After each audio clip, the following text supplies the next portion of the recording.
Satu dua.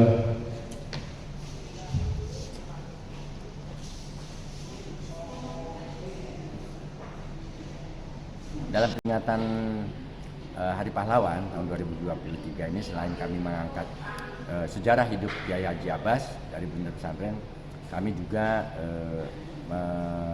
memberikan santunan pada anak yatim piatu, 100 anak yatim piatu yang ada di seputar kota Cirebon. Kemudian penyelenggaraan juga saat ini ada di keluarga besar GBI My Home di Pekiringan Cirebon. Ini sebuah terobosan yang langka karena peringatan 10 November Hari Pahlawan mengangkat seorang kiai, pastinya tokoh umat muslim. Tahun ini justru yang mengadakan adalah umat muslim, yaitu umat Islami dari gereja My Home di Jalan Cirebon. Ini sebuah toleransi yang sudah ternilai buat kita bangsa Indonesia, bahwa persaudaraan itu tetap.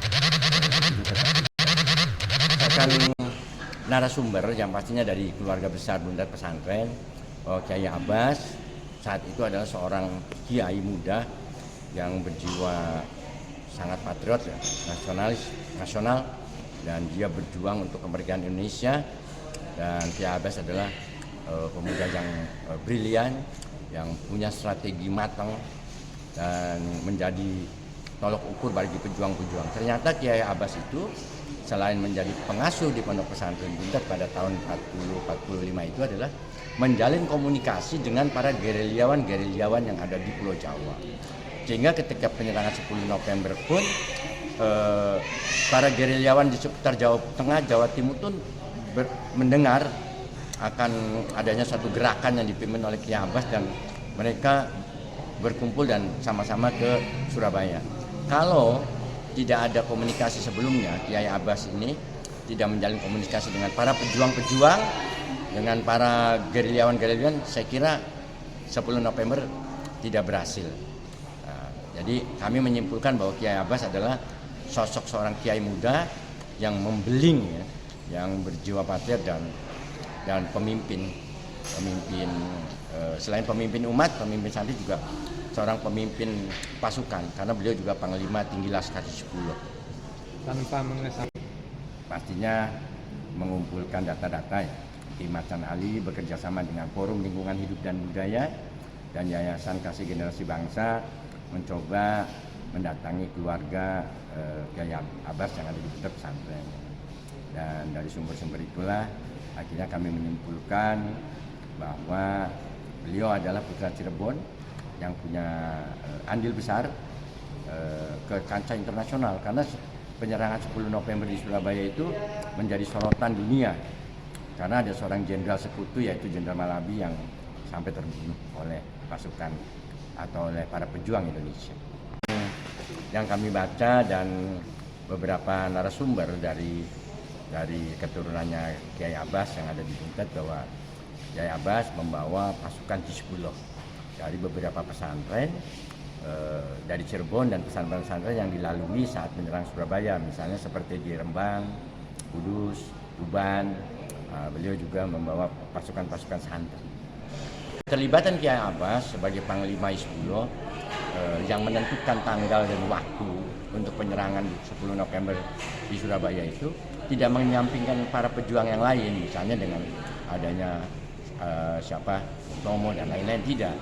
Justru beliau adalah seorang pemimpin yang bijak kalau menurut kami. Jadi semua punya peran, tidak otoriter dan tidak monopoli. Beliau orang yang bijak. Dan gugur di Surabaya itu tidak, semuanya sama. ini identik dengan Muslim, Hari Pahlawan. Tema yang diusungnya kan kiai, seorang kiai, tapi diadakannya di mohon maaf, non Muslim. Di gereja. Ya, selamat malam para pemirsa semua yang ada. Saya Pendeta Samuel Susianto berada di Geraha My Home pada hari ini. Hari ini kita ada acara mengangkat peringatan Hari Pahlawan 10 November, meskipun diadakannya pada hari ini tanggal 12 November. Kenapa hal ini diadakan untuk kita semua? Karena saya menyadari bahwa saya sampai hari ini ada karena ada orang-orang yang berkorban untuk bangsa dan negara. Tanpa mereka yang berkorban untuk bangsa dan negara, kita semua tidak mungkin ada sampai hari ini.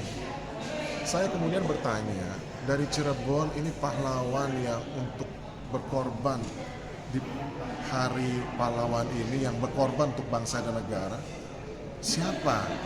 Ternyata luar biasa, beliau adalah Kiai Haji Abbas bin Kiai Haji Abdul Jamil dari Buntet.